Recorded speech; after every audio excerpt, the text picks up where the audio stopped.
অনেক বছর পর এই জিনিসটা খেলাম আর খাওয়ার সময় একদম ছোটবেলায় একটা কথা মনে পড়ে গেল, যেটা খেয়ে আমি ভীষণ বমি করছিলাম। আসসালামু আলাইকুম, কেমন আছেন সবাই? আশা করি সবাই খুব ভালো আছেন।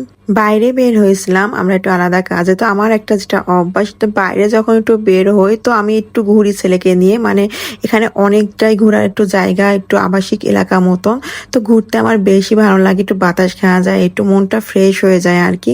তো ঘুরতে ঘুরতে হঠাৎ করে দেখতেছি আমাদের এলাকাতে মেলা বসছে, আর এটা মেলাটা কিন্তু বেশ অনেকদিন আগের ভিডিওটা আপনাদের সাথে আজকে শেয়ার করতেছি। তো মেলাতে তো যাওয়া হয়নি, কারণ বৃষ্টির জন্য ভালো করে একটা বসেও নাই, কিন্তু সাইডে দেখলাম যে ভাইয়াটা খুব সুন্দর মিষ্টি পান বানাচ্ছে। মানুষজন ভিড় হয়ে তাকে ভিডিও করতেছে আর তার এই পানের রেসিপিটা নিচ্ছে।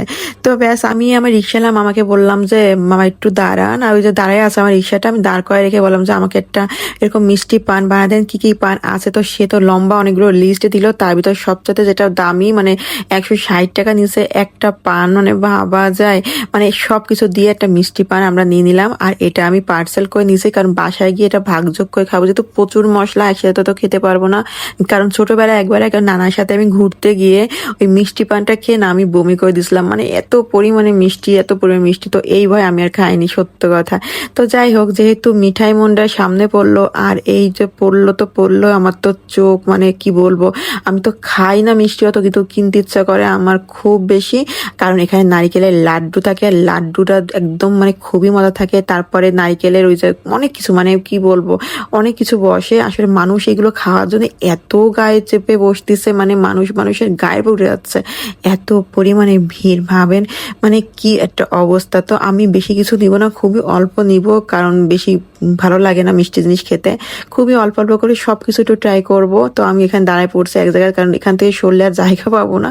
তো সামনে এসে দাঁড়ায় পড়ছি। তো ব্যাস অল্প করে একটু নিয়ে চল যাবো হচ্ছে মায়ের কাছে, কারণ ওই যে পান নিছি বললাম না, তো পানটা তো আমরা ভাগযোগ করে খাবো। আর যে কোনো মানুষই হোক এইসব জায়গায় আসলে একদম এটকে যাবে, মানে তার কিছু না কিছু জিনিস নিতে ইচ্ছা করবে, ঠিক না? মানে অনেক রকম মিষ্টি দেখলে আসলে আমরা বাঙালি, আমাদের একটু কিছু নিতে বেশ ভালোই লাগে, কি বলেন? তো যাই হোক, দেন সবাই ভিডিও করা নিয়ে ব্যস্ত, আর এত পরিমাণে মানুষ, মানে ভিড়ে আপনি দাঁড়াতে পারবেন না, এত পরিমাণ ভিড়, জ্যাম হয়ে গেছে পুরো। তার ফাঁকে এই চোখে পড়লো বেলি ফুলের মালাটা। ছেলেটা এত পরিমাণ দাম চাইলো, মানে নিব নিব করে নিয়ে নিচ্ছিলাম, কিন্তু ও লাস্টে একদম দাম চেয়ে বসছে বেশি। তো একটা মালা তার কয়টা থাকে, এই জন্য আর নিলাম না। তো যাই হোক, এই যে বাসায় চলে আসছি মার এখানে, আর এখন বললাম মাকে বের করতে এগুলা কে সব রকম নিছি, আর একটু একটু করে বললাম নারিকেলেরটা আমার মানে ওয়েট করতেছি কখন খাবো। সবগুলো অনেক বেশি মজা, তো অনেক মিষ্টি একসাথে, মানে দেখে আমার গা পাকায় উঠতেছিল। তো যাই হোক, ফাইনালি আমরা সেই পানটা খুললাম।